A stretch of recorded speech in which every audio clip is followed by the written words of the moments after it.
조희대 대법원장과 한덕수 대선 후보의 내란인가?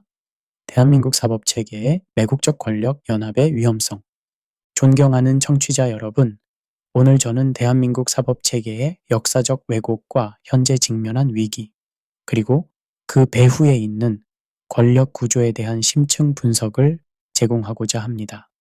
이 오디오북은 단순한 정치적 비판이 아닌 역사적 맥락과 구조적 분석을 통해 우리 사회가 직면한 근본적인 문제를 고찰합니다. 우리가 마주한 이 중대한 시기에 진실을 직시하고 역사의 교훈을 되새기는 것이 그 어느 때보다 중요합니다. 때로는 불편할지라도 오직 진실만이 우리를 자유롭게 할 것입니다. 제1장 한국 사법의 역사적 오류와 친일 잔재. 대한민국 사법체계의 근본적 문제는 해방 이후 친일 세력의 청산 실패에서 출발합니다. 이승만 정부는 표면적으로는 독립국가 수립을 이루었으나 친일파, 청산이라는 역사적 과제를 수행하지 못했습니다. 반민특위의 해체와 친일파 등용은 해방 후 정의 실현의 실패로 이어졌고, 이는 사법체계 내의 심각한 구조적 결함을 초래했습니다. 이러한 상황에서 등장한 박정희 정권은 반공과 경제 발전이라는 명분 아래 친일 군인과 관료를 기반으로 유신체제를 구축했습니다. 이 과정에서 사법부는 정치 권력의 도구로 전락했고 국민의 기본권은 심각하게 침해되었습니다. 흥미롭게도 국가 발전이라는 미명하에 이루어진 이러한 정치적 선택들은 역설적으로 우리 사회의 발전을 저해하는 구조적 족쇄가 되었습니다. 마치 암세포가 단기적으로는 빠르게 성장하지만 결국 숙주를 죽이는 것처럼 정의와 법치의 원칙을 희생시킨 성장은 결국 우리 사회의 건강한 발전을 방해하는 요소가 되었습니다. 특히 주목할 점은 이승만과 박정희 정권의 공통점입니다. 두 정권 모두 국가 안보와 경제 발전이라는 명분으로 사법 독립을 억압하고 권위주의적 통치를 정당화했습니다. 이는 마치 집을 짓기 위해 기초공사를 무시하는 것과 같은 치명적 오류였습니다. 건물이 아무리 화려하게 지어져도 기초가 부실하면 결국 무너지는 법입니다. 제2장 친일파 후손들의 사법부 장악과 그 영향. 해방 이후 75년이 지났음에도 대한민국 사법부는 여전히 친일 전력이 있는 인물들의 후손들에 의해 상당 부분 장악되어 있는 현실입니다. 이는 단순한 우연이 아니라 혼맥과 인맥을 통한 비공식적 영향력의 체계적 유지에서 비롯됩니다. 이러한 인맥 중심의 사법 구조는 공정한 인사 시스템을 붕괴시켰고 국민들은 사법부를 기득권 보호 장치로 인식하게 되었습니다.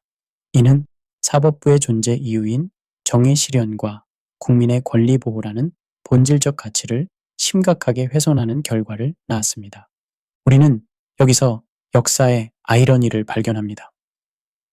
일제 강점기 동안 우리 민족을 억압했던 세력의 유산이 해방 이후에도 우리 사회의 핵심 제도를 통해 계속해서 영향력을 행사하고 있는 현실입니다. 마치 바이러스가 숙주의 세포 메커니즘을 장악하여 자신을 복제하는 것처럼 사법부 내의 친일 잔재는 체제 내에서 자신들의 영향력을 재생산해 왔습니다. 특히 심각한 문제는 이러한 구조가 단순한 인맥을 넘어 사고방식과 가치관의 계승으로 이어진다는 점입니다. 식민지 시대의 법 해석과 적용 방식, 권력에 순응하는 판결 패턴, 그리고 국민보다 지배층의 이익을 우선시하는 경향성이 은밀하게 계승되어 왔습니다. 제3장 유신사법의 부활, 조희대 윤석열 체제의 분석. 2025년 현재 우리는 놀라운 역사적 평행선을 목격하고 있습니다. 조희대 대법원장과 윤석열 대통령 사이의 협력적 관계는 과거 유신시대 사법부와 행정부의 관계를 연상시킵니다. 이는 단순한 우연의 일치가 아니라 구조적 유사성에 기반한 현상입니다. 윤석열 정권에 유리한 재판 결과들이 반복적으로 나오면서 사법의 중립성은 심각하게 훼손되고 있습니다. 특히 지귀현 판사와의 연계성, 이재명 대표 사건에서의 정치 편향적 판결 정황은 사법부가 정치 권력의 도구로 전락하고 있다는 우려를 강화시킵니다. 이러한 현상을 시니컬하게 바라보자면 민주화 이후 30여 년이 지났지만 우리의 사법 시스템은 마치 오래된 소프트웨어처럼 동일한 버그를 반복하고 있는 셈입니다. 표면적인 인터페이스는 바뀌었을지 모르나 코어 알고리즘은 여전히 오류를 내포하고 있는 것입니다. 흥미로운 점은 이러한 유신사법의 부활이 단순히 개인적 성향이나 우연의 일치가 아니라 체계적인 구조적 연속성을 보인다는 것입니다. 마치 DNA가 세대를 거쳐 유전되듯 권위주의적 사법 관행은 민주화의 물결 속에서도 살아남아 지금 우리 앞에 다시 모습을 드러내고 있습니다. 제4장 2025년 이재명 대법원 판결의 정치적 맥락과 의미 2025년 4월 30일 대법원 전원합의체는 이재명 대표의 허위사실 공표에 대해 유죄 취지로 파기환송하는 결정을 내렸습니다. 이 판결의 가장 주목할 만한 특징은 그 타이밍과 속도입니다. 대선을 코앞에 둔 시점에서 이례적으로 빠른 34일 만에 내려진 이 판결은 분명 정치적 함의를 내포하고 있습니다. 이 판결은 단순한 법적 판단을 넘어 대법원이 정권의 흐름에 유리한 판단을 함으로써 유력 야권 대권 주자를 사법적으로 무력화하는 정치적 행위로 해석될 수 있습니다. 이재명 제거는 단지 한 명의 정치인을 넘어서 기존 기득권 연합이 가장 위협적으로 보는 세력의 제거를 의미합니다. 이러한 상황에서 2025년 5월 1일 한덕수 국무총리의 사퇴와 대선 출마 선언은 우연이라고 보기 어려운 정치적 계산의 산물입니다. 국정 책임자의 경력, 김앤장 네트워크, 외교 경제 엘리트 집단의 대표로서 한덕수는 이재명이 제거된 상황에서 기존 기득권 세력, 재벌, 보수 관료, 친일 자산, 외교 친미 친일 세력 등이 밀 수 있는 가장 무난한 카드입니다. 이는 마치 정교한 체스 게임과 같습니다. 먼저 상대의 가장 강력한 말, 즉 퀸을 제거한 후 자신의 말을 전략적 위치에 배치하는 것입니다. 국민의 의사와 민주적 가치는 이 게임의 룰에 포함되어 있지 않은 것처럼 보입니다.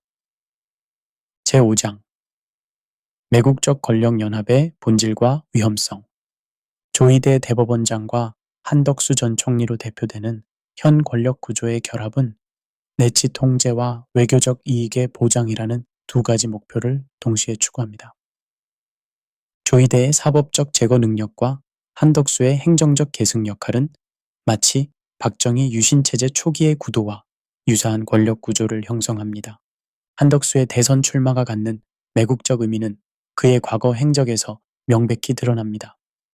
후쿠시마 오염수 옹호, 독도 방어훈련 축소, 사도광산 등재 관련 유약한 태도 등은 일본의 굴복적 외교 정책의 대표 사례입니다.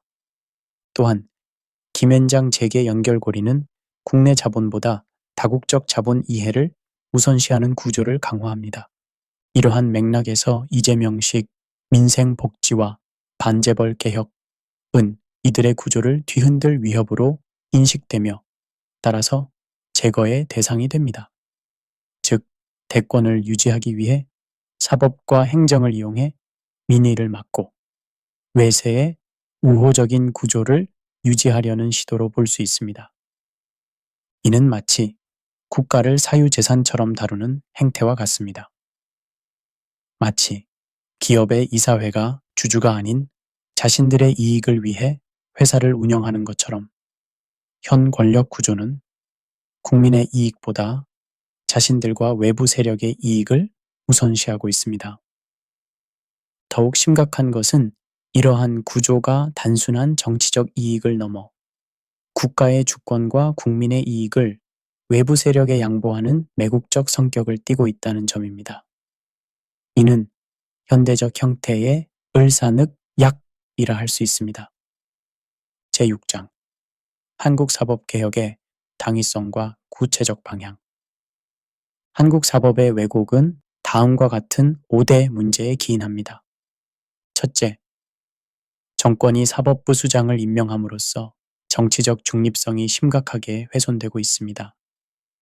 둘째, 친일 후손 네트워크를 통한 사법 권력의 세습적 구조가 공고화되고 있습니다. 셋째, 정치적 편향 판결의 반복으로 인해 국민의 신뢰가 심각하게 하락했습니다. 넷째, 내부 인사 줄쓰기로 인해 판사들의 소심 판결이 위축되고 있습니다. 다섯째, 유신 잔재와 판결 불투명성으로 인해 법의 공정성이 근본적으로 무너지고 있습니다. 이러한 문제들을 해결하기 위한 개혁 방향은 다음과 같습니다. 대법원장 임명 절차의 투명화 및 국회 동의 강화를 통해 사법부 수장의 독립성을 보장해야 합니다. 과거 친일 법조인 후손 실태 조사 및 사법계 윤리기준 강화를 통해 역사적 잘못을 바로잡아야 합니다. 판결문 공개, 배당 시스템 자동화, AI 보조 도입 등 시스템 투명화를 통해 사법 과정의 공정성을 확보해야 합니다. 사법행정과 판결권의 분리, 인사위원회 독립성 확보를 통해 권력의 분산과 견제를 이루어야 합니다. 국민 참여, 재판의 확대 및 온라인 공개 플랫폼 구축을 통해 국민의 사법 참여와 감시를 강화해야 합니다. 이러한 개혁은 단순한 제도적 변화를 넘어 사법 문화와 의식의 근본적 변혁을 요구합니다. 마치 컴퓨터를 포맷하고 새로운 운영체제를 설치하는 것과 같은 근본적인 변화가 필요한 시점입니다. 제7장 역사의 교훈과 성경적 지혜. 역사는 우리에게 중요한 교훈을 제공합니다. 이승만의 반민특위 해체, 박정희의 유신헌법, 친일잔재의 세습, 현재의 정치사법, 유착. 이 모든 흐름은 제대로 된 청산이 없었기에 반복되고 있습니다. 성경은 이러한 상황에 대해 명확한 지혜를 제공합니다. 잠언 29장 4절은 왕은 공의로 나라를 견고하게 하나 뇌물을 받는 자는 나라를 멸망시키느니라 라고 말씀합니다. 이는 공의로운 판단이 국가의 근간임을 강조하는 구절입니다. 또한 이사야 1장 17절은 선행을 배우며 정의를 구하며 학대받는 자를 도와주며 고아를 위하여 신원하며 과부를 위하여 변호하라고 가르칩니다. 이는 사법체계의 본질적 사명이 약자를 보호하고 정의를 구현하는 것임을 상기시킵니다. 아모스 5장 24절에 오직 정의를 물같이 공의를 마르지 않는 강같이 흐르게 할지어다 라는 말씀은 정의가 일시적인 것이 아니라 지속적으로 실현되어야 함을 강조합니다. 레위기 19장 15절은 너희는 재판할 때에 불의를 행하지 말며 가난한 자의 편을 들지 말며 세력 있는 자라고 두둔하지 말고 공의로 사람을 재판할지며 라고 말씀합니다.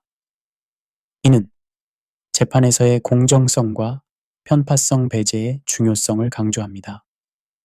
이러한 성경의 가르침은 현대 사법 체계에도 여전히 유효한 근본 원칙을 제시합니다. 진정한 정의와 공의는 시대를 초월한 진리입니다. 제8장 대한민국 사법 개혁을 위한 국민의 역할. 지금 우리에게 필요한 것은 기억하고 바로잡고 새롭게 시작하는 것입니다. 사법의 신뢰는 공정성에서 시작됩니다. 국민 없는 사법, 국민을 위하지 않는 사법은 그 존재 이유를 상실한 것입니다. 사법 개혁은 단순히 정치인이나 법조인만의 문제가 아닙니다. 국민 모두가 역사적 교훈을 기억하고 현재의 문제를 직시하며 미래를 위한 변화를 요구할 때 비로소 가능합니다. 성경은 미가 6장 8절에서 사람아 주께서 선한 것이 무엇임을 내게 보이셨나니 여호와께서 내게 구하시는 것은 오직 정의를 행하며 인자를 사랑하며 겸손하게 네 하나님과 함께 행하는 것이 아니냐라고 말씀합니다. 이는 개인과 사회 모두에게 적용되는 근본 원칙입니다. 대한민국의 사법개혁은 이러한 성경적 가치에 기반한 정의와 인자와 겸손의 실현을 통해 이루어질 수 있습니다. 우리 모두가 이러한 가치를 기억하고 실천할 때 진정한 변화가 시작될 것입니다. 결론. 역사적 전환점에서의 선택. 대한민국은 지금 중대한 역사적 전환점에 서 있습니다. 우리는 과거의 오류를 반복할 것인가, 아니면 새로운 미래를 향해 나아갈 것인가의 기로에 서 있습니다. 성경은 신명기 30장 19절에서 내가 오늘 하늘과 땅을 불러 너희에게 증거를 삼노라. 내가 생명과 사망과 복과 저주를 네 앞에 두었은즉 너와 네 자손이 살기 위하여 생명을 택하라고 말씀합니다. 이는 우리 사회가 직면한 선택의 중요성을 상기시킵니다. 사법의 독립성과 공정성, 국민 주권의 실현, 그리고 외세로부터의 독립은 단순한 정치적 구호가 아닌 우리 사회의 생존과 번영을 위한 필수적 요소입니다. 우리는 현재의 위기를 직시하고 과거의 교훈에서 배우며 성경의 지혜를 적용하여 미래를 위한 올바른 선택을 해야 합니다.